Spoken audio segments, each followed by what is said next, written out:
தற்சோதனை.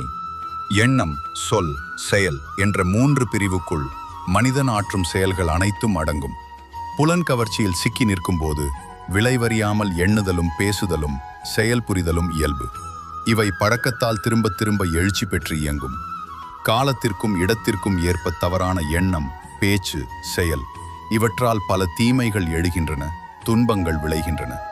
தன்னிடமிருந்து அவ்வப்போது எழும் எண்ணம், சொல், செயல் இவற்றை ஆராய்ந்து தவறானவற்றை முதலில் கண்டுபிடிக்க வேண்டும். பிறகு தவறுகளை திருத்தி நலம் தரும் முறையில் எண்ணம், சொல், செயல்களை ஒழுங்குபடுத்த வேண்டும். இதற்கான உளப்பயிற்சியே தற்சோதனையாகும். முதலில் எண்ணங்களை திருத்தி அமைக்க 1 வாரம் ஒதுக்கிக் கொள்ளுங்கள். காலை மாலை அமைதியான ஒரு இடத்தில் அமர்ந்து உங்களிலிருந்து எழும் எண்ணங்களின் தன்மைகளை ஆராயுங்கள்.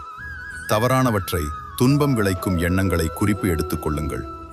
இந்த எண்ணம் எனக்கு இந்த வகையில் துன்பம் அளிக்கும், ஆகவே இது தவறு, இதற்கு நான் இடம் கொடுக்க மாட்டேன் என்று பல தடவை அந்த எண்ணத்தோடு வேறு நல்ல எண்ணத்தை சேர்த்து விடுங்கள்.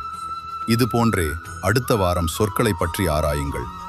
உங்களின் எந்த சொற்களால் உங்களுக்கோ பிறர்க்கோ வருத்தம் உண்டாகுமோ அவற்றை குறித்து கொண்டு மீண்டும் அத்தகைய பயன்களை பயன்படுத்தாதிருக்க மன உறுதி செய்து கொள்ளுங்கள்.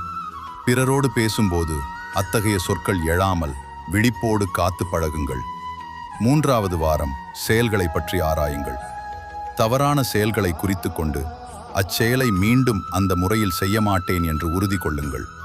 நாள்தோறும் அத்தகைய செயல்களுக்கு தொடர்பான நபரோ தேவையோ சூழ்நிலையோ வரும்போது மிகவும் விழிப்பாக இருங்கள்.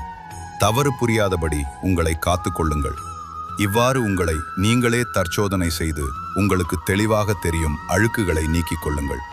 இந்த 3 வாரத்திய தற்சோதனை பயிற்சி உங்கள் வாழ்நாள் முழுவதும் உங்களுக்கு விழிப்போடு இருக்கும் பழக்கத்தை அளிக்கும், வாழ்வை தூய்மையாக்கும், வெற்றியளிக்கும், மகிழ்ச்சியும் அமைதியும் ஓங்கும்.